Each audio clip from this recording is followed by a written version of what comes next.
Mi propia hija nos arrojó desde lo alto de un barranco, y mientras yo yacía en el suelo, con los huesos destrozados y la sangre corriéndome por la frente, escuché a mi esposo susurrar: «No te muevas, Ana. Finge que estás muerta».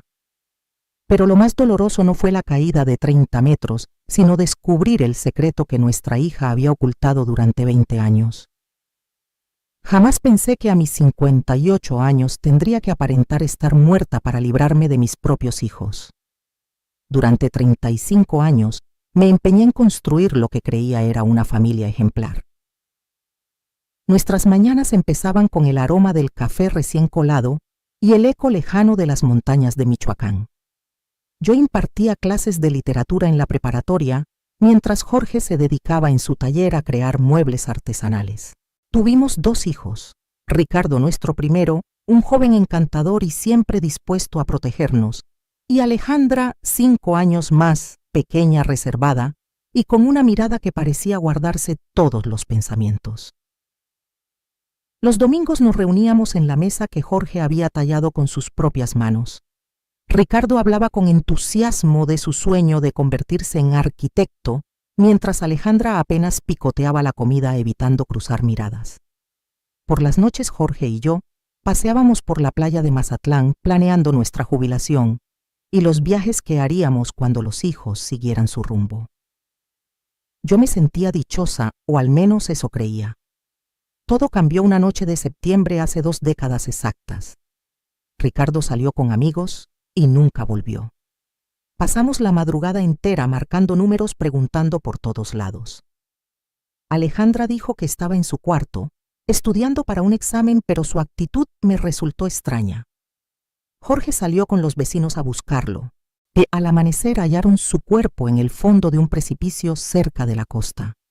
La policía cerró el caso como un accidente, un resbalón en la oscuridad. Nunca me atreví a cuestionar esa versión. ¿Cómo iba a imaginar otra cosa? El entierro fue el día más negro de mi vida. Vestí el mismo vestido de luto que había usado para despedir a mi madre. Alejandra mantuvo una calma inquietante mientras yo me rompía en sollozos. Jorge me sostuvo con firmeza cuando sentí que las piernas no me respondían. Hoy comprendo por qué él cargaba con un peso más grande que el simple dolor de perder a un hijo. Después de la muerte de Ricardo, Alejandra cambió por completo, empezó a mostrarse cariñosa, colaboradora en la casa, pasando más tiempo a nuestro lado. Yo lo interpreté como un intento de llenar el vacío que dejó su hermano. ¡Qué error tan cruel! Los años pasaron y Alejandra se casó con Manuel, un hombre callado de un pueblo cercano en Guanajuato. Tuvieron 2 niños hermosos. Llegué a pensar que la vida nos daba una nueva oportunidad. Manuel me llamaba mamá y Alejandra abrió un taller de muebles siguiendo la huella de su padre. Parecía que la familia al fin volvía a tener forma. Todo lucía perfecto otra vez. Pero ahora, tirada al fondo de este barranco con las costillas quebradas y la boca llena de sangre, entiendo que aquella felicidad no era más que una farsa meticulosamente construida. Las primeras señales de alarma llegaron hace unos meses cuando Jorge y yo decidimos poner en orden nuestro testamento. Entre la casa frente al mar, un terreno que heredé de mis padres y los ahorros, teníamos cerca de 1.800.000 pesos mexicanos como patrimonio. Fue Alejandra quien propuso consultar al abogado. Mamá, papá, ya tienen más de 55 años. Es importante tener todo organizado. Lo dijo con una sonrisa que hoy me parece escalofriante.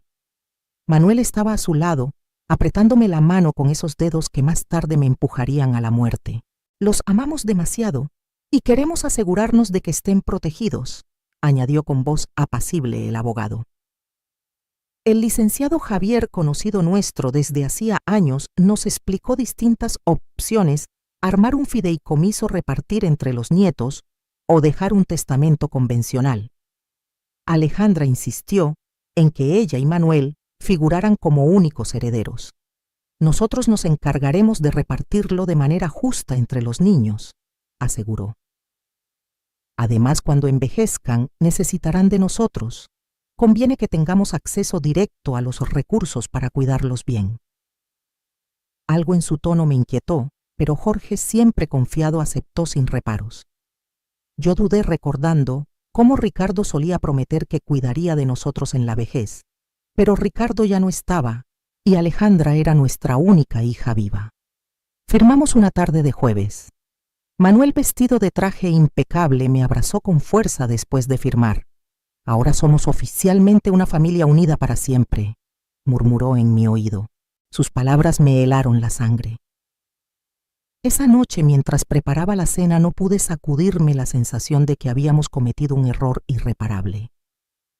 Las semanas siguientes se tornaron extrañas. Alejandra y Manuel venían con más frecuencia, pero ya no era por convivir. Traían planes, sugerencias de inversiones, propuestas de seguros. Mamá, deberías pensar en vender esta casa tan grande y mudarte a un lugar más pequeño, dijo Alejandra mientras recorría cada rincón con ojos calculadores. Podríamos encontrarte un departamento cómodo en el centro de Guadalajara. Pero yo amaba nuestra casa, cada pared guardaba memorias de 35 años. La cocina donde cociné miles de platillos, el taller donde Jorge daba vida a la madera, el patio donde hijos y nietos rieron. No podía imaginar mi vida en otro sitio. Cuando solté aquellas palabras, noté un destello de molestia en los ojos de Alejandra que me recorrió la espalda como un hielo. Mamá está siendo irracional, dijo en un tono que jamás había usado conmigo. Esta casa es demasiado grande para 2 personas de su edad. Si llegaran a caerse por las escaleras o pasa algo, no podremos auxiliarlos a tiempo. A su lado, Manuel asintió con convicción. Además, mantenerla debe costar una barbaridad. Lo más sensato es venderla ahora que el mercado de viviendas está en su mejor momento. Jorge empezó a darle vueltas a sus razones, pero yo no lograba apartar de mi mente la idea de que había un interés oculto detrás de tanta insistencia. Una noche, después de otra de esas charlas tensas, le pregunté a Jorge si no le parecía raro que Alejandra de repente mostrara tanto interés en nuestros asuntos de dinero. Ana, ella solo quiere cuidarnos, respondió mientras se cepillaba los dientes. Quizá deberíamos pensar en lo que sugiere. No somos tan jóvenes como antes. Aún así vi en su mirada un titubeo, una sombra de sospecha que él mismo no quería aceptar. Ahora sé que ya estaba comenzando a unir piezas de un rompecabezas que yo ni siquiera imaginaba. Todo empeoró cuando Alejandra pidió que le otorgáramos un poder notarial sobre nuestras cuentas. Es solo por precaución, explicó, mientras Manuel servía té en nuestra cocina como si fuese suya. Si alguno de ustedes se enferma o tiene un problema, podremos encargarnos sin enredos legales. La naturalidad con la que lo dijo casi me convenció, pero esa seguridad suya me dejó intranquila. Esa noche no concilié el sueño. Pasé horas mirando el techo, escuchando la respiración acompasada de Jorge, tratando de descifrar por qué tenía esa sensación de amenaza. Al día siguiente, decidí llamar a mi hermana Sofía para pedirle consejo. Ella siempre fue más desconfiada y perspicaz que yo. Cuando le conté la presión que sentíamos de Alejandra, se quedó en silencio largo rato. Finalmente me dijo: ¿No te resulta raro que Alejandra insista tanto en manejar tu dinero? Ella tiene su propio negocio, está bien económicamente. ¿Por qué necesitaría tanto control sobre sus finanzas? Sus palabras me sacudieron como un golpe. Tenía razón. Alejandra jamás dio muestras de apuros económicos, no pedía préstamos, nunca buscó ayuda nuestra. Aquella tarde, cuando vino de nuevo con otro discurso sobre nuestro futuro, decidí enfrentarla. Hija, comencé mientras nos sentábamos en el porche. ¿Por qué es tan importante para ti decidir sobre nuestro dinero? Tu padre y yo todavía pensamos con claridad. Su reacción fue inmediata y reveladora. Su rostro se tensó y en su mirada vi algo, el lado calculador que nunca antes había percibido en ella. Mamá, no se trata de control, contestó con un tono firme. Se trata de amor, de cuidado, de responsabilidad familiar. Pero esas últimas palabras sonaron más como una advertencia que como afecto. Entonces intervino Manuel, que hasta ese momento había permanecido callado. Con voz suave pero firme dijo: Ana, solo buscamos lo mejor para ustedes. Nos duele verlos preocupados por cosas que nosotros podríamos resolver con facilidad. Esa noche, al marcharse, Jorge y yo discutimos por primera vez en muchos años. Él pensaba que exageraba, que veía fantasmas donde no los había. Yo insistí en que algo no cuadraba, que nuestra hija ya no era la misma. Jorge, dije, mientras fregábamos los platos, ¿te acuerdas de cómo era Alejandra antes de que Ricardo muriera? Era distinta, más fría, más... No sé explicarlo, pero había algo en ella que me daba miedo. Mi esposo dejó de secar el plato y me miró fijamente. En sus ojos descubrí algo que nunca había visto: reconocimiento. Ana, murmuró con voz apagada, hay cosas sobre la muerte de Ricardo que nunca te conté. El corazón me empezó a golpear tan fuerte que pensé que se me saldría del pecho. Sus palabras me atravesaron como un rayo. ¿Qué hay sobre la muerte de Ricardo?, pregunté con voz quebrada. Jorge se dejó caer en una de las sillas de la cocina, la misma mesa donde habíamos compartido miles de comidas, donde Ricardo hacía la tarea y donde Alejandra siempre guardaba silencio. Se cubrió el rostro con las manos como queriendo borrar recuerdos que lo habían atormentado por 20 años. La noche que Ricardo murió, comenzó con voz temblorosa. Alejandra no estaba en su cuarto como nos dijo. La vi salir de la casa alrededor de las 8. La seguí porque su actitud me preocupaba. Andaba distinta, más dura, más resentida. Mi esposo bajó la vista hacia sus manos, como si en ellas estuviera escrita la verdad que había escondido tanto tiempo. Los vi discutiendo cerca del barranco. Ana, los escuché gritándose cosas terribles uno al otro. El mundo empezó a darme vueltas. ¿Sobre qué discutían?, susurré, aunque dentro de mí sabía que no quería oír la respuesta. Jorge levantó la cabeza y vi lágrimas en sus ojos, lágrimas que no derramó ni siquiera en el funeral de nuestro hijo. Sobre dinero, Ana. Alejandra estaba furiosa porque Ricardo, como primogénito, heredaría la mayor parte de los bienes según la tradición de mi familia. Pero había algo más, un dinero que Ricardo había descubierto. ¿Qué dinero?, pregunté, sintiendo que el piso se desmoronaba bajo mis pies. Jorge respiró hondo antes de continuar. Días antes de morir, Ricardo vino a hablar conmigo al taller. Había descubierto que Alejandra llevaba tiempo sustrayendo dinero de nuestros ahorros. Al principio eran cantidades mínimas, casi imperceptibles, pero después fueron sumas cada vez más grandes. Ricardo tenía pruebas. Llevaba meses investigando por su cuenta. Mi mente se negaba a aceptar lo que oía. Mi propia hija, la que se volvió tan solícita después de la muerte de su hermano, la que parecía cuidarnos, nos estaba robando desde antes de que él muriera. ¿Por qué nunca me lo contaste?, le reclamé a Jorge, sintiendo que la traición se duplicaba. Porque cuando llegué al barranco esa noche, ya era demasiado tarde, respondió con voz apagada. Vi a Alejandra junto al cuerpo de Ricardo. Nuestra hija temblaba, lloraba y repetía una y otra vez: fue un accidente. Fue un accidente. Me miró con ojos desesperados y me suplicó: papá. Ricardo se resbaló cuando intentaba agarrarme. Yo solo me defendí y él perdió el equilibrio. Las lágrimas me corrieron por las mejillas sin poder contenerlas. «¿Pero le creíste?», murmuré, aunque ya intuía la respuesta. Jorge asintió lentamente, con una culpa que lo devoraba desde hacía décadas. Era mi hija Ana. Mi hija me estaba pidiendo ayuda y Ricardo ya estaba muerto. No podía devolverle la vida a uno destruyendo al otro. Pensé que de verdad había sido un accidente, que Alejandra aprendería de ello y se volvería mejor persona. ¿Y el dinero robado?, pregunté, queriendo saber todo. Nunca, respondió.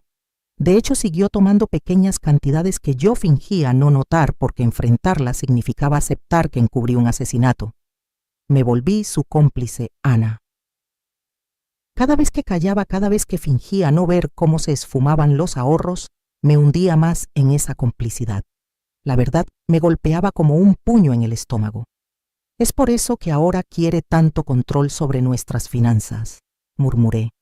No es por cuidarnos, es para acabar lo que empezó hace 20 años. Jorge asintió con gravedad. Y hay algo más, Ana, algo que descubrí hace un par de semanas. ¿Qué más podría haber?, pregunté, sintiendo que mi corazón no soportaba más. Jorge fue a su escritorio y sacó unos papeles escondidos bajo otros documentos. He estado revisando en silencio las cuentas de Alejandra. Su taller no va tan bien como ella nos hace creer. En realidad está al borde de la quiebra. Debe más de 400,000 pesos a bancos y proveedores. Los papeles temblaban entre mis manos mientras leía las cifras. Alejandra no era la empresaria exitosa que aparentaba. Era una mujer desesperada que había sostenido su vida con mentiras y dinero ajeno durante años. «¿Manuel sabe de todo esto?», pregunté recordando su sonrisa serena y sus abrazos cálidos. «Estoy seguro de que sí», respondió Jorge. «He notado cómo dirige las charlas cuando se habla de nuestro dinero, cómo pregunta cosas específicas sobre los ahorros, el valor de la casa, nuestras pólizas. No son preguntas inocentes, Ana. Son preguntas de quien calcula exactamente cuánto vale nuestra muerte». Aquella frase me heló la sangre. «Nuestra muerte», repetí en un susurro. Fue la primera vez que consideré que Alejandra podría dañarnos físicamente. Hasta entonces creí que solo buscaba estafarnos, pero si había provocado la muerte de su hermano por dinero, ¿qué la detendría para hacer lo mismo con sus padres? «Jorge», dije apretando sus manos, «tenemos que ir a la policía.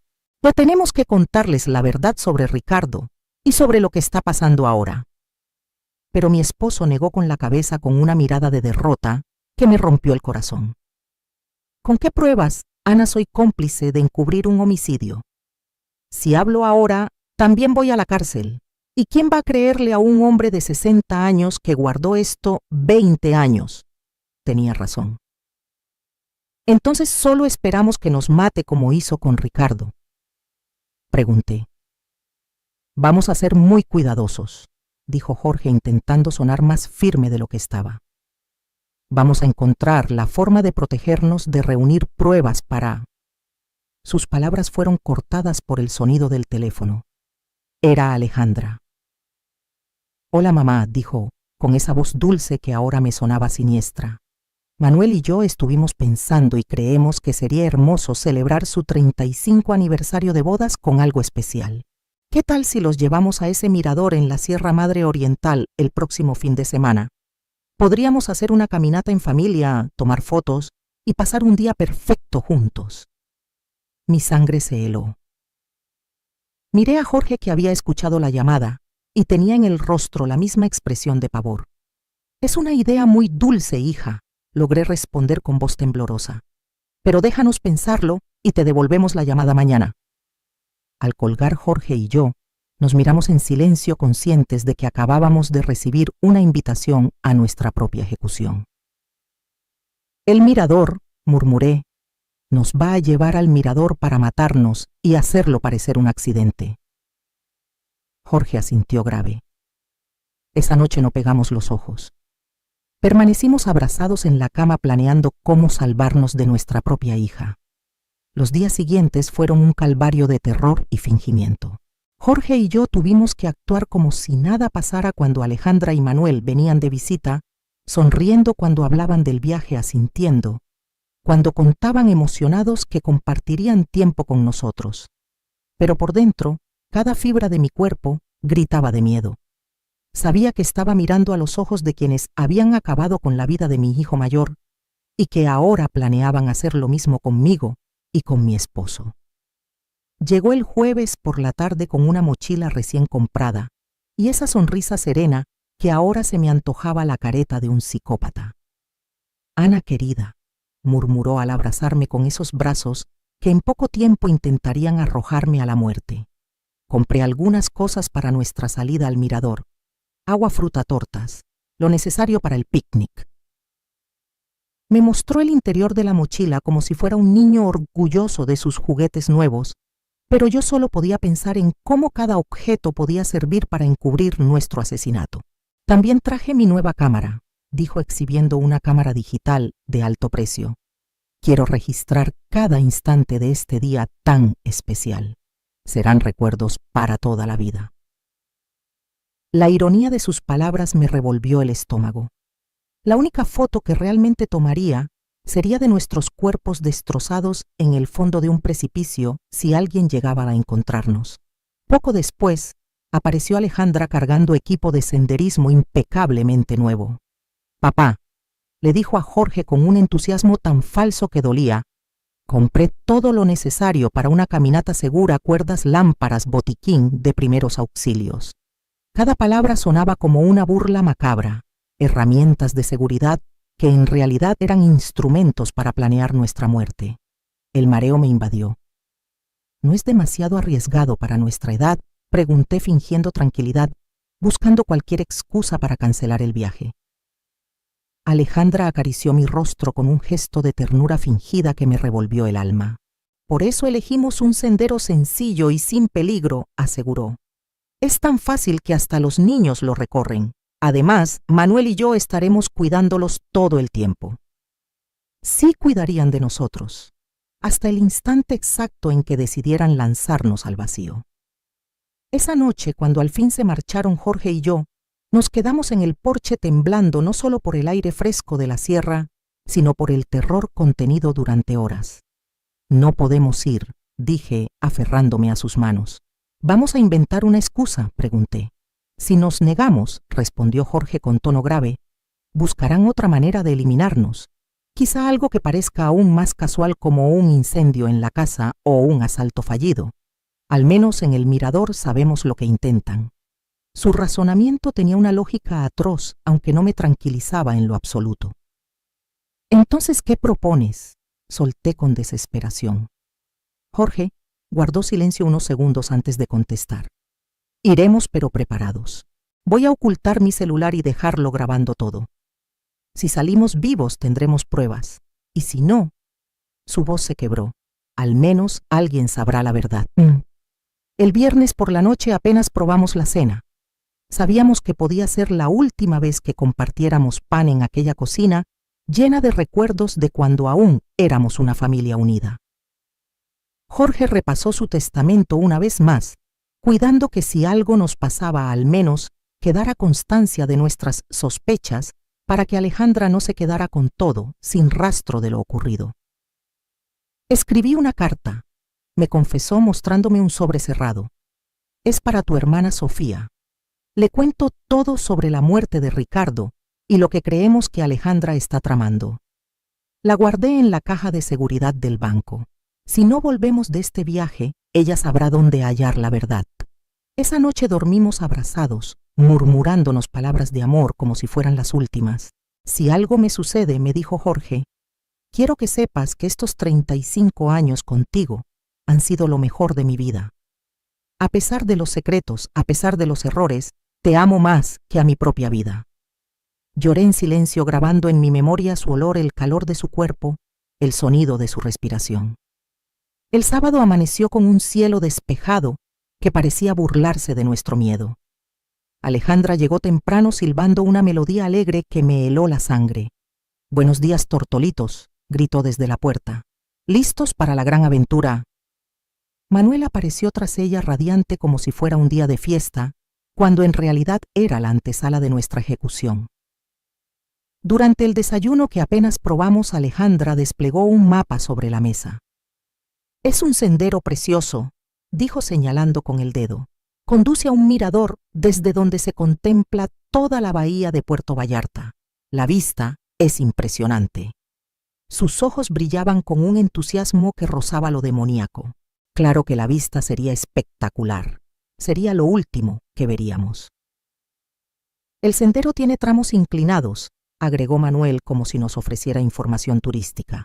«Pero nada que caminantes con experiencia como ustedes no puedan manejar». Aquello sonaba como una broma cruel. Éramos dos sexagenarios que apenas paseábamos por la playa.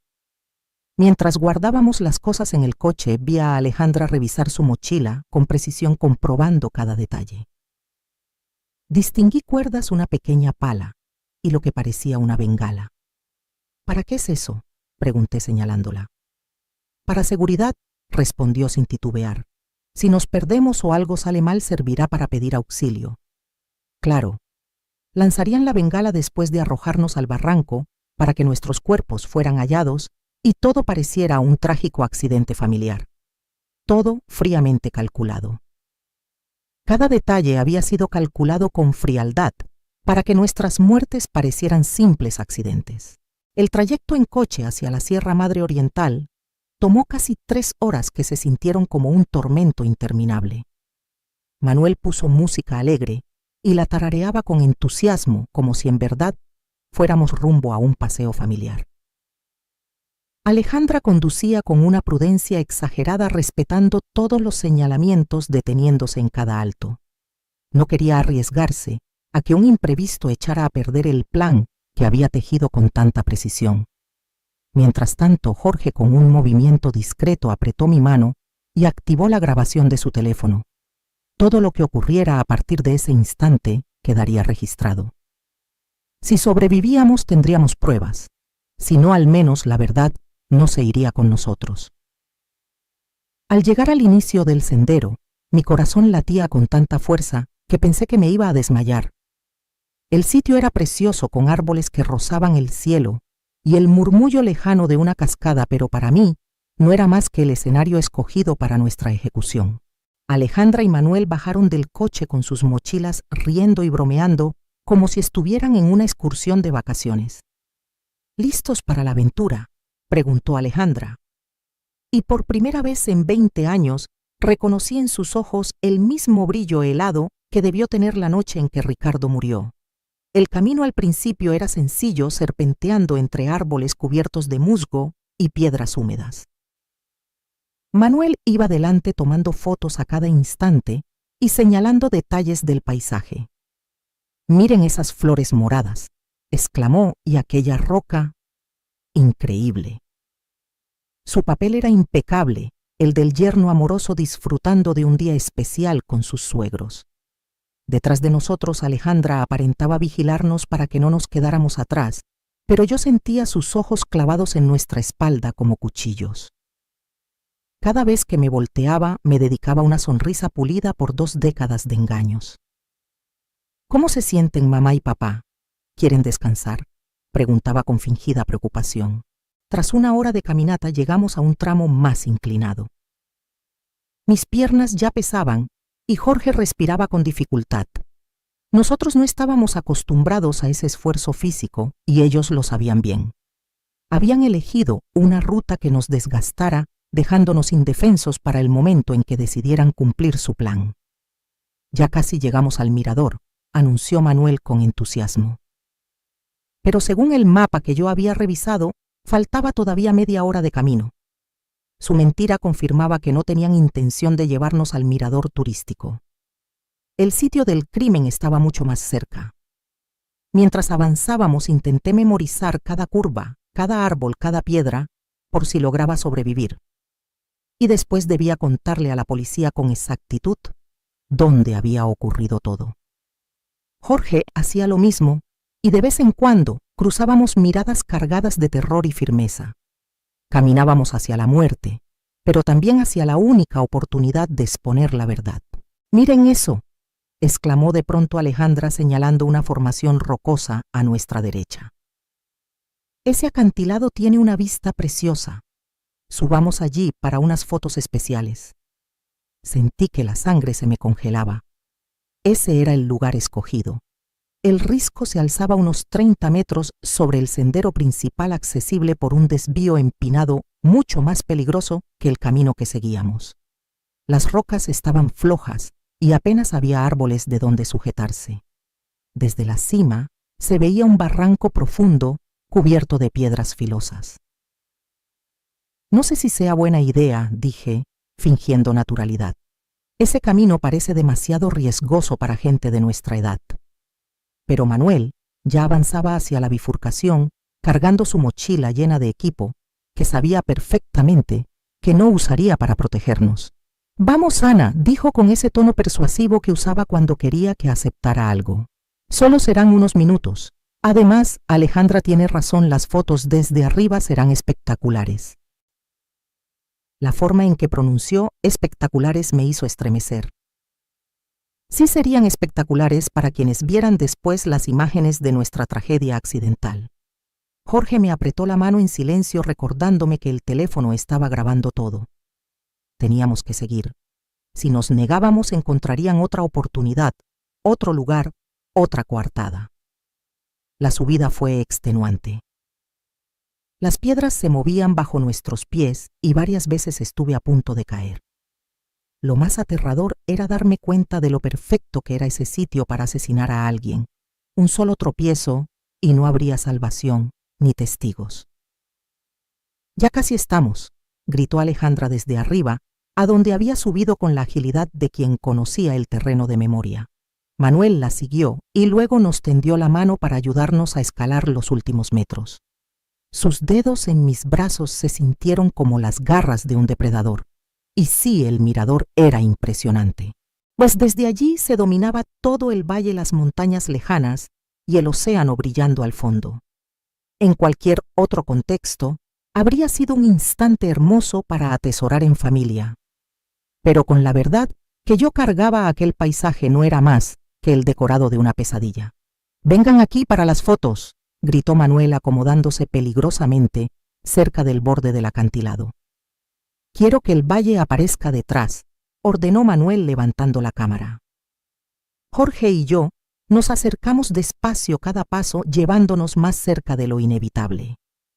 Vi cómo Alejandra se movía con precisión detrás de nosotros, calculando ángulos y distancias como si todo fuera un ensayo.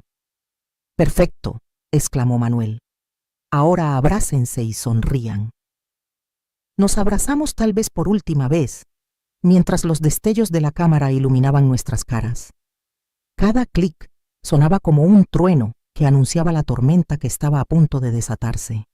«Tomen otra», sugirió Alejandra, avanzando un poco más. «Pero ahora párense más atrás, así el paisaje quedará mejor en la foto». Ese paso hacia atrás significaba colocarnos justo al borde del precipicio. Jorge y yo cruzamos una mirada que lo dijo todo. La hora había llegado. Obedecimos, sintiendo cómo el terreno firme desaparecía bajo nuestros talones, dejando solo el vacío tras nosotros. Manuel levantó la cámara de nuevo, pero ya no ocultaba nada en su mirada. La farsa había terminado. «Sonrían», dijo con un tono que ya no era amable. «Esta será su última foto». En ese instante Alejandra se abalanzó sobre nosotros con los brazos extendidos.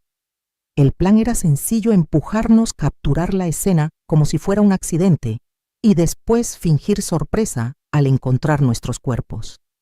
Pero Jorge se había preparado para ese momento. En el último segundo sujetó la muñeca de su hija y la jaló hacia adelante. «Si vamos a morir, tú te vienes con nosotros», gritó con una rabia que nunca antes había mostrado.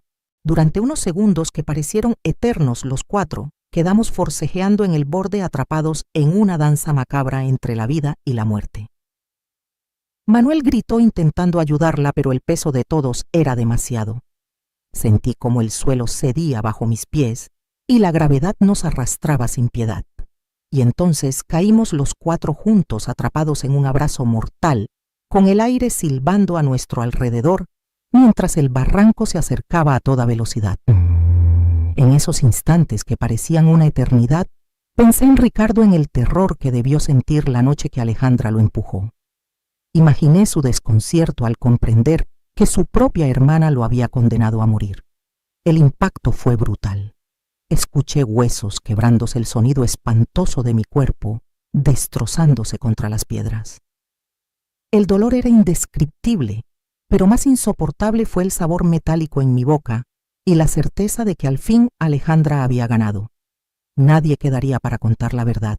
Pero entonces escuché la voz débil de Jorge: «Ana, no te muevas. Finge que estás muerta». Y comprendí que seguía viva. El dolor era tan atroz que sentía que perdería la razón. Cada fibra de mi ser gritaba en agonía. La sangre me corría por la cara y un calor viscoso empapaba mi ropa. Pero las palabras de Jorge sonaron como una orden divina: «Finge que estás muerta». Y con una fuerza que jamás creí tener, permanecí completamente inmóvil, controlando hasta mi respiración. A pocos metros escuchaba los quejidos de Alejandra y Manuel. también habían sobrevivido, aunque por los sonidos se notaba que estaban más heridos que nosotros. «Manuel», se oyó la voz quebrada de mi hija. «¿Estás bien?» Su preocupación por él me revolvió el estómago. «Creo que me rompí la pierna», gimió Manuel. «Me duele demasiado». «Alejandra, ¿y los viejos?» Su forma despectiva de referirse a nosotros confirmó lo que ya sabía: nunca fuimos familia, solo un obstáculo para su ambición. Escuché cómo Alejandra se arrastraba hacia nuestra dirección. Mi corazón golpeaba tan fuerte que pensé que podría delatarme. «Están muertos», declaró tras unos segundos que parecieron horas. «Tienen los ojos abiertos pero no respiran». Su mentira me encendió una chispa de esperanza. «Perfecto», murmuró Manuel, con una satisfacción que me heló la sangre. «Funcionó tal como lo planeamos». «Bueno, salvo porque nosotros también caímos», respondió Alejandra con una risa amarga. «Al menos ya no tendremos que fingir que los queremos». Los minutos siguientes se estiraron como siglos. Alejandra y Manuel discutían entre gemidos. Estaban heridos, pero aún podían moverse. Decidieron arrastrarse hasta hallar un sitio desde donde pedir auxilio y contar la historia de cómo habían sobrevivido milagrosamente a un accidente que había acabado con nosotros. «Recuerda la versión», le dijo Alejandra a Manuel. «Estábamos tomando fotos cuando una piedra se soltó bajo los pies de papá. Al caer, intentó agarrarse y arrastró a mamá con él. Nosotros quisimos ayudar, pero también caímos. Es importante que las historias coincidan». «Lo sé», contestó Manuel. «Lo ensayamos 100 veces. Seremos los sobrevivientes traumatizados de una tragedia familiar. Pobres de nosotros. Perdimos a nuestros queridos suegros en un accidente terrible». La forma en que Alejandra y Manuel lo decían resultaba tan convincente que cualquiera lo habría creído, salvo yo, que estaba viviendo la verdad. Poco a poco, sus voces se fueron apagando mientras se arrastraban en busca de lo que pensaban sería su salvación. Cuando el silencio cayó, escuché a Jorge susurrar mi nombre con tanta suavidad que apenas lo oí. «Ana, ¿estás bien?», contesté en el mismo tono bajo, confirmando que seguía con vida, aunque terriblemente herida. «Mi pierna derecha está rota», me confesó con voz ahogada por el dolor, «y creo que tengo varias costillas quebradas». «¿Y tú?» Hice un repaso rápido de mi cuerpo. Un dolor agudo me atravesaba el brazo izquierdo, la cabeza me latía como si alguien la golpeara sin descanso, y el hombro estaba claramente dañado. Pero estaba viva, y eso ya era más de lo que había esperado. «Estamos mal, pero seguimos aquí», susurré. «El teléfono está grabando, pero no hay señal en este barranco». Esa era la peor parte: con vida sí, pero atrapados en el fondo, heridos y sin forma de pedir ayuda. Si nadie nos encontraba, moriríamos lentamente de sed, hambre o por nuestras lesiones. «Jorge», susurré, «antes de que sea demasiado tarde, necesito que me cuentes todo, lo que realmente ocurrió la noche en que Ricardo murió».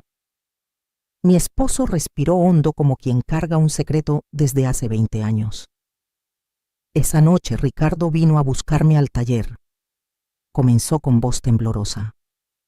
«Estaba furioso. Traía papeles en las manos, extractos de cuentas. Me mostró pruebas de que Alejandra había estado sacando dinero de nuestros ahorros. Primero poco, casi imperceptible, después cantidades cada vez mayores. Ricardo, al notar irregularidades, había investigado por su cuenta. El dolor físico se mezclaba con el emocional mientras yo escuchaba verdades enterradas por décadas. Quería encararla esa misma noche», continuó Jorge. Intenté detenerlo, convencerlo de esperar al día siguiente, pero estaba decidido. Me dijo que no podía dormir sabiendo que su hermana menor nos estaba robando. «¿Y lo seguiste?», pregunté, aunque ya conocía la respuesta. «Sí», respondió Jorge. «Temía lo que podía suceder. Ricardo era explosivo cuando se enojaba, y Alejandra últimamente tenía una frialdad que me erizaba la piel». Cuando llegué al barranco los vi gritándose. Ricardo agitaba los papeles frente a ella. «Eres una ladrona», le gritaba. «Estás robando a nuestros propios padres». Alejandra lo negaba todo, lo llamaba loco, decía que inventaba historias. Mi corazón latía desbocado al imaginar la escena, mis dos hijos enfrentados, uno acusando la otra negando. ¿Qué ocurrió después?, pregunté aunque temía la respuesta. Jorge guardó silencio antes de continuar. Ricardo le advirtió que si no devolvía el dinero y nos confesaba todo, él mismo lo haría. Alejandra se enfureció. Le gritó que siempre había sido el favorito, que todo le resultaba fácil, que ya era hora de que las cosas cambiaran. La voz de Jorge se quebró y lo empujó Ana. No fue un accidente. Lo lanzó con toda la intención. Las lágrimas se mezclaron con la sangre en mi rostro. ¿Por qué nunca me lo contaste?, pregunté entre furia y desesperación. Jorge soltó un suspiro desgarrador, porque cuando la vi, estaba llorando, temblando, repitiendo que había sido un accidente, que no lo quiso hacer. Me suplicó que no te dijera nada, que no podía perderte también a ti. Oh, pero sabías que mentía, murmuré sintiendo cómo la traición me hundía aún más. Sí lo sabía, pero era mi hija Ana, mi única hija viva. ¿Cómo entregarla a la policía? ¿Cómo acabar de destruir lo poco que quedaba de nuestra familia? Su explicación dolía tanto como mis heridas. ¿Y el dinero?, insistí.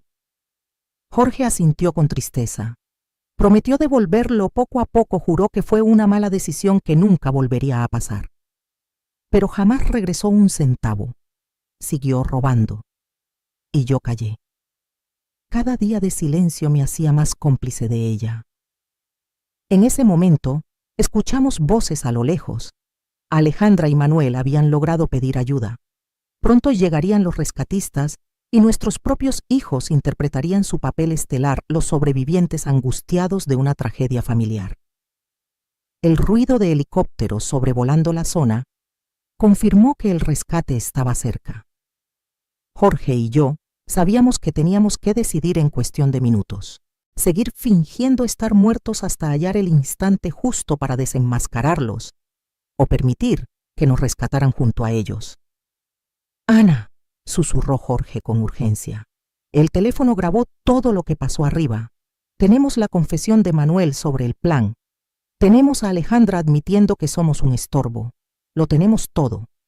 Pero si nos descubren vivos, ahora pueden destruir esas pruebas antes de que lleguen a manos de la autoridad». Tenía razón. Si se daban cuenta de que habíamos sobrevivido y oído sus palabras, encontrarían la manera de callarnos para siempre.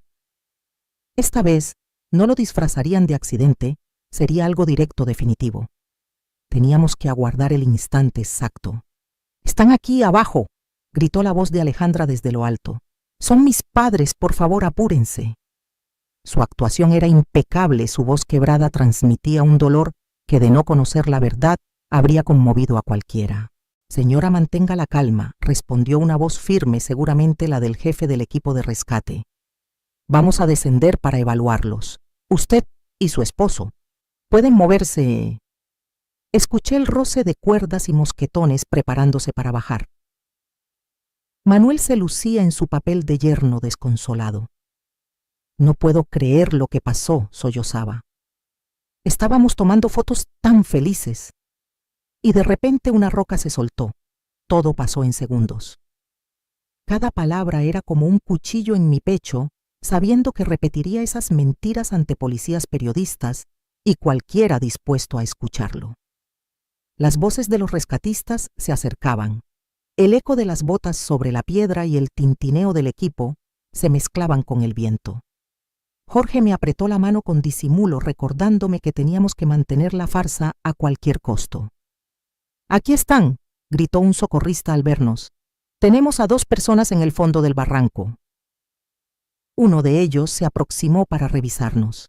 Yo mantuve los ojos cerrados y mi respiración tan tenue que parecía inexistente. Sentí sus dedos buscando mi pulso en el cuello, su oído sobre mi boca. «Él aún tiene un pulso débil», anunció refiriéndose a Jorge. «La mujer, no estoy seguro. Necesito al equipo médico aquí abajo ya». Mi corazón golpeaba con fuerza. El plan avanzaba. Creerían que Jorge estaba al borde de la muerte, pero vivo, y que yo me encontraba demasiado grave para representar amenaza alguna. Los minutos siguientes se extendieron como horas mientras los paramédicos nos atendían. Noté cómo colocaban una mascarilla de oxígeno sobre mi rostro, revisaban mis fracturas, me inmovilizaban en una camilla. Luchaba contra el instinto de abrir los ojos, de pedir auxilio, de dejar de fingir. El hombre está estable pero crítico, escuché decir a uno de ellos por radio. La mujer en estado muy grave, pulso casi nulo. Necesitamos traslado inmediato. Perfecto. Nos llevarían a un hospital donde habría oportunidad de hablar con alguien lejos del alcance de nuestros verdugos. Durante el ascenso en camilla, los sollozos fingidos de Alejandra retumbaban acompañados por las frases de consuelo que los rescatistas les dirigían a ella y a Manuel. «Fuiste muy valiente al sobrevivir», dijo alguien. «Es un milagro que estés bien. Si supieran que el verdadero milagro era que Jorge y yo seguíamos vivos para contar la verdad». En el helicóptero médico rumbo al hospital, podía sentir a Jorge cerca de mí, en otra camilla. Los paramédicos trabajaban sin descanso para mantenerlo con vida, y por lo que decían sus lesiones eran más graves que las mías. Un miedo helado me atravesó que muriera antes de poder revelar la verdad. «Señora», me habló un paramédico, «si me escucha, resista. Estaremos en el hospital en minutos». Su voz sincera, cargada de compasión, contrastaba con la falsedad venenosa de mi propia familia. Al llegar al hospital de Ciudad de México, el caos estalló. Médicos y enfermeras corrían de un lado a otro, dando órdenes que apenas entendía. Me trasladaron directo a urgencias. Seguí fingiendo estar inconsciente, aunque sabía que pronto necesitaría comunicarme con alguien de confianza. «Doctora», dijo una enfermera, «los signos vitales de la paciente son extraños. El pulso es más fuerte de lo esperado». Mi corazón dio un vuelco. Me habían descubierto, era tan mala actriz que mi cuerpo me traicionaba. «Sucede a veces en traumas extremos», respondió la médica. «El organismo tiene formas misteriosas de aferrarse a la vida. Mantengan vigilancia estrecha. Las próximas horas serán decisivas». Alejandra emitió un sollozo fingido que para mí sonó como un suspiro de alivio. «¿Podemos verlos?», preguntó Manuel. «Solo un momento. Necesitamos despedirnos si algo pasa». La doctora accedió y escuché los pasos acercarse a mi cama. Era el instante más peligroso. Tenía que convencerlos de que agonizaba. Sentí la mano de Alejandra sobre la mía. Lo único que pude hacer fue no retirarla. «Mamá», murmuró, «si me escuchas, quiero que sepas que te amo. Siento mucho lo que pasó. Veneno envuelto en miel». Luego se acercó Manuel desde el otro lado. «Ana querida», dijo con voz suave, «para mí fuiste como una madre. Nunca te olvidaremos». Mentira. La única razón por la que me recordarían sería porque cargarían el peso de haber intentado matarme. Entonces Alejandra inclinó su rostro junto a mi oído y susurró algo que me congeló la sangre. «Espero que hayas aprendido la lección, mamá. Nunca debiste hacer tantas preguntas sobre nuestras finanzas. Hay verdades que es mejor mantener enterradas, igual que a Ricardo». En ese momento supe que nuestro plan había dado resultado. Alejandra había confesado, y aunque yo no tenía cómo grabar sus palabras, había una enfermera en la sala que había escuchado cada sílaba. El murmullo de Alejandra quedó grabado en mi mente como una confesión inequívoca. Había nombrado a Ricardo, había admitido que ciertas verdades debían permanecer enterradas, y lo más revelador, había reconocido que nuestras preguntas sobre el dinero eran la razón de nuestro accidente. Pero yo necesitaba más que eso. Necesitaba una confesión completa, una que no pudiera torcerse ni negar después. La enfermera que escuchó todo, una joven llamada María, lo supe al leer su gafete, se había detenido de pronto frente a los monitores. Entre mis párpados entreabiertos noté cómo sus ojos se abrían con sorpresa y horror. Su gesto me lo dijo todo. Había entendido perfectamente las implicaciones de esas palabras. «¿Qué dijiste sobre Ricardo?», preguntó Manuel, desconcertado por la mención del hermano muerto.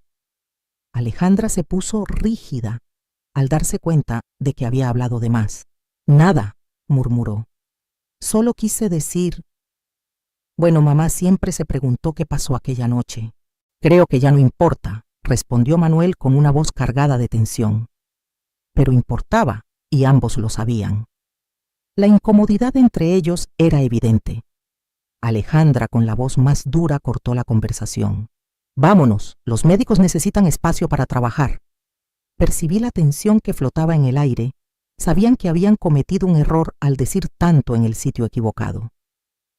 Cuando salieron, la enfermera María se inclinó sobre mí. Señora, susurró apenas audible. Sé que puede escucharme. Lo que acabo de oír no es normal. Si está en peligro, necesito que me lo diga de alguna manera. Su tono urgente me devolvió un rayo de esperanza. Alguien más empezaba a sospechar. Lentamente, casi imperceptible, moví mi dedo índice. Fue un gesto mínimo, pero María lo notó al instante. Dios mío, murmuró. Está fingiendo estar inconsciente. Volví a mover el dedo esta vez 2 veces. Ella se inclinó más, aparentando revisar las máquinas. Escuche, dijo muy bajo, si esas personas que salieron son responsables, mueva el dedo 3 veces. Y sin dudar, lo moví 3 veces. María se quedó boquiabierta. Ellos le hicieron esto, murmuró. Luego, fingiendo revisar mi suero, se apartó para ordenar sus ideas. Volvió enseguida y susurró.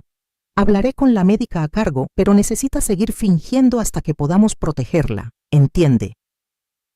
Moví el dedo una vez en señal de afirmación. Los minutos que siguieron fueron eternos. María salió y yo recé para que creyera en mí y actuara rápido. Finalmente escuché pasos. Volvió acompañada de una doctora mayor, la jefa médica por su porte, y para mi sorpresa, 2 agentes de policía. Señora, dijo la doctora con voz suave. La enfermera María nos contó lo que ocurre. Ahora está bajo resguardo. Estos policías están aquí para protegerla. Sentí una oleada de alivio tan fuerte que casi arruiné mi actuación.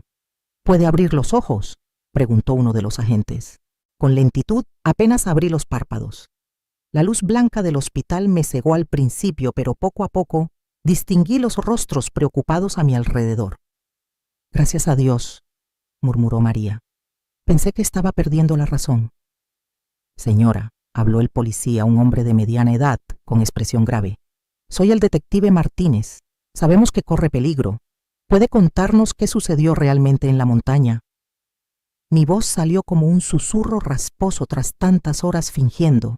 Mi hija y su esposo nos empujaron. Lo que siguió fue un torbellino de declaraciones, grabaciones, confesiones. Le relaté al detective todo lo que sabía: la muerte de Ricardo, los robos de Alejandra, la presión para manipular nuestro testamento y finalmente el plan para asesinarnos en la sierra. Pero lo más decisivo era la grabación en el teléfono de Jorge. ¿Su esposo tiene pruebas?, preguntó el detective con los ojos encendidos. Sí, respondí. Todo está allí, confesiones, planes, cada detalle. Sin perder tiempo, Martínez fue hasta la sala donde atendían a Jorge. Él ya había recobrado la conciencia y tras escuchar la explicación, entregó el teléfono sin titubear. Aquí está todo, dijo con voz débil pero firme. 20 años de mentiras y la verdad de lo ocurrido hoy. Mientras los peritos analizaban la grabación, Alejandra y Manuel seguían en la sala de espera fingiendo ser familiares devastados ante los demás. No imaginaban que su farsa estaba a punto de terminar. La grabación es clara, anunció el detective tras una hora. Tenemos confesiones explícitas sobre el asesinato de Ricardo, pruebas de robo y evidencia directa de intento de homicidio premeditado contra ustedes. Es suficiente para arrestarlos. ¿Van a detenerlos aquí?, pregunté con miedo de que se dieran cuenta de que seguíamos vivos. El detective asintió. Ya tenemos agentes en posición. En cuanto el juez firme la orden, caerán. Mientras tanto, Jorge y yo permanecíamos bajo custodia policial. La ironía no se me escapaba. Alejandra y Manuel estaban en la planta baja, seguramente recibiendo pésames de familiares de otros pacientes, quizá comentando sobre el supuesto funeral y la herencia. No sospechaban que en las habitaciones de arriba Su mundo de mentiras se estaba viniendo abajo. ¿Hay algo más?, pregunté, con un nudo en el estómago. El detective Martínez abrió una carpeta. Tras escuchar su relato, revisamos de forma preliminar las finanzas de su hija. No solo está en quiebra como intuía usted, sino que además debe dinero a prestamistas muy peligrosos, gente que no acepta excusas. Sentí un frío recorrerme la espalda. Eso quería decir que no éramos solo un obstáculo. Usted y su esposo eran su única salida, confirmó Martínez. Con la herencia habría podido pagar sus deudas y empezar de nuevo. Sin ustedes ella probablemente estaría muerta en semanas. Esa revelación añadía otra capa de traición. No nos veía únicamente como estorbo, éramos la tabla de salvación que necesitaba desesperadamente. Nuestra muerte no era solo útil, era indispensable para su supervivencia. ¿Y qué va a pasar con nuestros nietos?, pregunté sintiendo un dolor aún más grande al pensar en los hijos inocentes de Alejandra y Manuel. Servicios Sociales asumirá su custodia temporal, explicó el detective con voz amable. Pero usted podrá solicitar la tutela en cuanto se recupere. La idea de criar a los hijos de quienes intentaron matarnos era abrumadora, pero también la única forma de que esos niños crecieran en un hogar con amor verdadero y no con engaños. Es hora, anunció el detective cuando un agente entró con documentos en la mano. La orden está firmada. Vamos a detenerlos ya. Desde la ventana de mi cuarto que daba al vestíbulo, vi a los policías colocándose discretamente en posición. El instante que había esperado durante 20 años estaba a punto de cumplirse. Alejandra Ramírez y Manuel Herrera, se oyó la voz firme del oficial al mando. Quedan arrestados por el asesinato de Ricardo y por el intento de homicidio de Ana y Jorge. El silencio fue absoluto, roto por el grito histérico de Alejandra. ¿De qué habla? Nosotros somos las víctimas. Nuestros padres murieron en un accidente. Sus padres están vivos, respondió el policía con calma, y han entregado pruebas completas de sus crímenes. Hubo un instante de mutismo seguido por un alarido desesperado de Manuel. Eso es imposible, los vimos morir, estaban muertos. Su exclamación, captada por las grabadoras de los agentes, se convirtió en otra prueba más. En la confusión, Alejandra trató de culparlo. Todo fue idea de él, yo no quería, él me obligó. Y Manuel desesperado replicó, tú fuiste la que sugirió el acantilado, tú lo planeaste todo desde el principio. En segundos, la alianza que habían mantenido durante años se desmoronó revelando su verdadera naturaleza. Una hora después, el detective Martínez entró en mi habitación con expresión de triunfo y amargura. Están bajo arresto y camino a la comisaría, informó. Ambos se culpan entre sí, lo cual solo refuerza nuestro caso. Pero hay algo más que debo mostrarle. ¿Qué más?, pregunté, temiendo otra puñalada a mi corazón. El detective levantó una pequeña grabadora digital. La encontramos en el bolso de su hija. Había estado grabando conversaciones con usted y con su esposo durante las últimas semanas, seguramente, buscando pruebas de que sospechaban. Un escalofrío me recorrió el cuerpo. ¿Qué significa? Significa que ella sabía que ustedes empezaban a descubrir la verdad. El viaje a la sierra no fue improvisado, fue una reacción a sus sospechas. En una de las grabaciones se escucha claramente a Manuel decir: necesitamos actuar rápido antes de que vayan a la policía. Es la frialdad de su planificación, me dejó sin aire. No solo habían ideado nuestra muerte, también nos habían estado espiando, midiendo cada movimiento, como ratas en un laboratorio. Hay otra cosa, continuó el detective. Su hija falsificó su firma en varios documentos para intentar acceder a sus cuentas. Si hubieran muerto en ese barranco, ella habría tomado todo de inmediato. Cada revelación era como una cuchillada más. Mi propia hija no solo había planeado asesinarme, me había robado, me había traicionado de la manera más baja. ¿Cuánto robó en total?, pregunté, aunque temía la respuesta. Aproximadamente 180,000 pesos en 3 años, respondió. Cantidades pequeñas pero constantes. Sumadas representan una fortuna. El dinero que usted y Jorge habían guardado con tanto esfuerzo terminó financiando el lujo de una hija que al mismo tiempo tramaba su muerte. Los días siguientes en el hospital fueron un torbellino de entrevistas con policías, reuniones con abogados y llamadas de periodistas que habían convertido nuestra historia en titular nacional. Los periódicos locales lo llamaban la traición familiar más atroz de la década, y reporteros de todas partes buscaban escuchar nuestra versión de los hechos. Mi hermana Sofía llegó desde Guadalajara con lágrimas en los ojos abrazándome como si hubieran pasado años sin vernos. Ana repetía una y otra vez: siempre sentí algo raro en Alejandra después de la muerte de Ricardo, pero jamás pensé que pudiera llegar tan lejos. Sus palabras me reconfortaron porque confirmaban que mi instinto de madre nunca estuvo del todo equivocado. ¿Y los niños? Pregunté por mis nietos que estaban bajo custodia temporal. Los vi ayer, respondió Sofía con tristeza. Están confundidos, preguntan por qué sus papás no vuelven a casa. Son demasiado pequeños para comprender la verdad.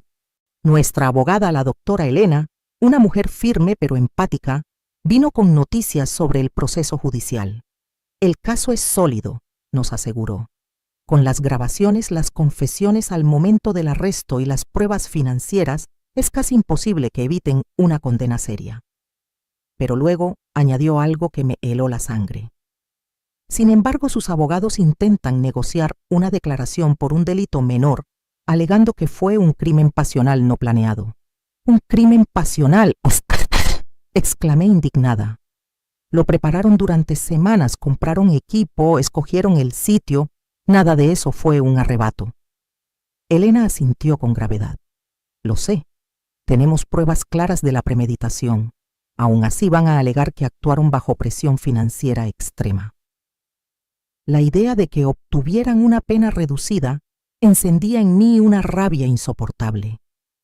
Habían asesinado a Ricardo, intentado matarnos, robado nuestro dinero durante años y ahora pretendían mostrarse como víctimas de las circunstancias. ¿Qué podemos hacer para asegurarnos de que reciban lo que merecen?, pregunté. Testificar, respondió Elena sin titubeos. Su declaración junto con las pruebas será clave para que el jurado entienda la magnitud de estos crímenes. Pero le advierto, enfrentar a su hija en la corte será devastador. Tenía razón. La sola idea de mirar a Alejandra a los ojos en el juicio, escuchar cómo sus abogados intentarían justificar lo injustificable y revivir cada instante de la pesadilla en público, era agobiante. Pero sabía que debía hacerlo por Ricardo, por nosotros y por mis nietos, que merecían conocer la verdad. 3 semanas después del arresto, Jorge y yo regresamos a casa. Nuestras heridas habían sanado lo suficiente, él aún usaba muletas y yo llevaba el brazo en cabestrillo. El hogar se sentía extraño, como un escenario vacío después de una obra. Todo estaba exactamente como lo dejamos aquel día del paseo familiar. Los platos del desayuno seguían en el fregadero, la cama sin tender y las flores que Alejandra me había traído esa semana marchitas sobre la mesa. Era como si el tiempo se hubiera detenido en el momento exacto en que nuestras vidas normales se quebraron. ¿Crees que podremos volver a ser felices?, le pregunté a Jorge esa primera noche de vuelta. Él me abrazó con su brazo sano y suspiró. No lo sé, Ana, dijo, pero estamos vivos. Tenemos la verdad de nuestro lado y por primera vez en 20 años ya no vivimos con secretos. El juicio comenzó 6 meses después. El día de mi testimonio levanté la vista y encaré a Alejandra por primera vez desde su arresto. No vi arrepentimiento, ni culpa, ni rastro de la hija que había criado. Solo vi a una desconocida fría calculadora que se había disfrazado de mi hija durante 2 décadas.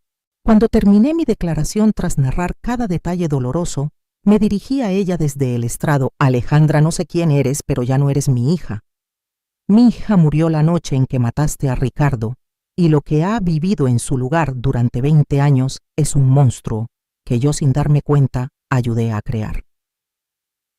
El jurado deliberó 2 días antes de emitir su veredicto. Alejandra culpable de homicidio intencional por la muerte de Ricardo e intento de homicidio agravado por lo que nos hizo a Jorge y a mí. Manuel recibió la misma sentencia como cómplice. 30 años de prisión sin posibilidad de libertad anticipada. Ahora, un año después, Jorge y yo hemos iniciado el proceso de adopción de nuestros nietos. Son niños hermosos inocentes que merecen crecer con amor verdadero, no con el afecto manipulado y tóxico que conocieron de sus padres. Cada noche al acostarlos les hablo del tío Ricardo, el hombre que nunca llegaron a conocer. Les cuento de su bondad, de su honestidad, de su sueño de convertirse en arquitecto para construir hogares felices. Les digo que fue valiente, que siempre buscó proteger a quienes amaba, incluso si eso lo ponía en riesgo. Pero no les hablo de la traición ni de la caída que le arrancó la vida. Son demasiado pequeños para cargar con esa verdad. Quizá algún día, cuando sean mayores, se los confiese todo. Por ahora, solo quiero que mis nietos crezcan libres sin cargar con la sombra oscura que dejaron sus padres. Todavía me despierto en mitad de la noche empapada en sudor con un grito atorado en la garganta, reviviendo aquella caída una y otra vez. Jorge también sueña con la tragedia. En la oscuridad nos tomamos de las manos recordándonos que seguimos aquí, que sobrevivimos, que la verdad finalmente salió a la luz. Con el tiempo decidimos vender la vieja casa. Era imposible seguir entre aquellas paredes llenas de recuerdos felices y fantasmas dolorosos. Nos mudamos a una vivienda más pequeña junto al mar, donde el murmullo constante de las olas nos arrulla cada noche. Un espacio sencillo para empezar de nuevo. Aún así, la cicatriz en mi hombro se enciende con el frío, y la rodilla de Jorge jamás volvió a ser la misma. Son marcas visibles, pero las heridas del alma pesan mucho más. A veces abro el álbum de fotos. Veo a Alejandra sonriendo en su 10º cumpleaños, a Ricardo enseñándole a montar bicicleta a los 4, compartiendo una tarde de picnic frente al mar. Y me pregunto cómo algo tan lleno de vida pudo transformarse en esa pesadilla. ¿Cómo no advertí las señales? ¿Cómo pasé por alto los gestos que podían haberme alertado? Pero luego recuerdo que el amor a menudo nos ciega, que a veces no queremos ver la verdad, porque aceptar la traición es insoportable. Nunca fui a ver a Alejandra en prisión. No puedo enfrentarme a los ojos de la mujer que me arrebató a mi hijo y trató de destruirnos. Jorge fue una vez, pero regresó en silencio, diciendo únicamente que ella no mostraba arrepentimiento, solo furia por haber sido descubierta. Manuel envió cartas pidiendo perdón, jurando que todo había sido culpa de Alejandra y que él no había sido él mismo. Jamás contestamos. Algunas traiciones son demasiado grandes para perdonarlas. Pasarán los años, nuestros nietos crecerán quizás. El dolor se atenúe, pero la verdad seguirá intacta. Que la avaricia puede corromper hasta la sangre más cercana, que el silencio encubre monstruos que en ocasiones uno tiene que fingir estar muerto para poder seguir vivo en la verdad. Y sin embargo, hay momentos en que la vida me regala algo parecido a la paz. Cuando camino por la playa junto a Jorge y veo a los niños correr delante de nosotros, siento una calma nueva. No es la felicidad de antes. Es otra cosa más honda, nacida de haber resistido lo peor y aún así conservar la capacidad de sonreír. Me gusta pensar que en algún lugar Ricardo nos contempla, que puede ver que su muerte no quedó en el olvido, que después de 20 años la verdad salió a flote, que quienes lo quisimos seguimos de pie para contar su historia. Y en ese testimonio, en esa memoria que se niega a morir, existe una forma de justicia.